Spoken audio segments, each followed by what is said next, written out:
സിമ്പിളായി നമുക്ക് ഈ ഒരു ക്രാഫ്റ്റ് വർക്ക് ചെയ്തെടുത്താലോ. അതിന് വേണ്ടിയിട്ട് നമ്മൾ പ്ലാസ്റ്റിക് കവർ എടുത്ത് വെച്ചിട്ടുണ്ട്. പിന്നെ നമ്മളൊരു ഈർക്കിളിയും എടുത്തിട്ടുണ്ട്.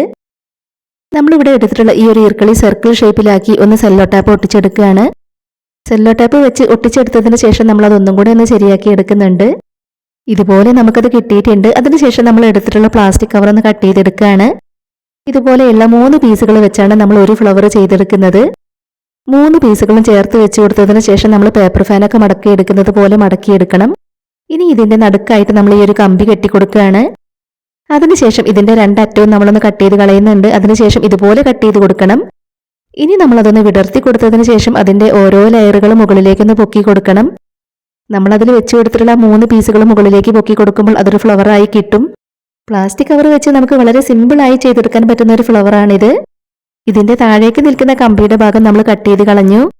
ഇതുപോലെ തന്നെ വേറെ 2 പൂക്കൾ കൂടെ നമ്മളിവിടെ ചെയ്തെടുത്തു. ഇനി നമുക്ക് ഇലകൾ ചെയ്തെടുക്കണം. ഇലകൾ നമ്മൾ പ്ലാസ്റ്റിക് കവർ വെച്ച് ഇതുപോലെയാണ് ചെയ്തെടുക്കേണ്ടത്. നമ്മുടെ ഈ ഒരു ക്രാഫ്റ്റ് വർക്ക് പറ്റുന്നവരൊക്കെ ഒന്ന് ട്രൈ ചെയ്ത് നോക്കണേ.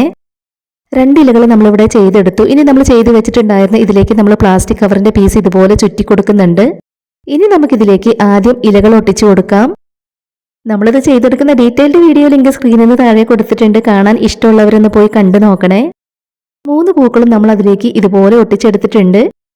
ഇനി നമ്മൾ പൂക്കളുടെ നടുക്കായിട്ട് തെർമോക്കോൾ ബാൾസ് ഒട്ടിച്ചു കൊടുക്കുകയാണ്. അതിനുശേഷം പ്ലാസ്റ്റിക് കവറിന്റെ ഒരു പീസ് വെച്ചാണ് നമ്മൾ ചുമരിൽ തൂക്കിയിടാനുള്ളതും അതിലേക്ക് വെച്ച് കൊടുത്തിട്ടുള്ളത്.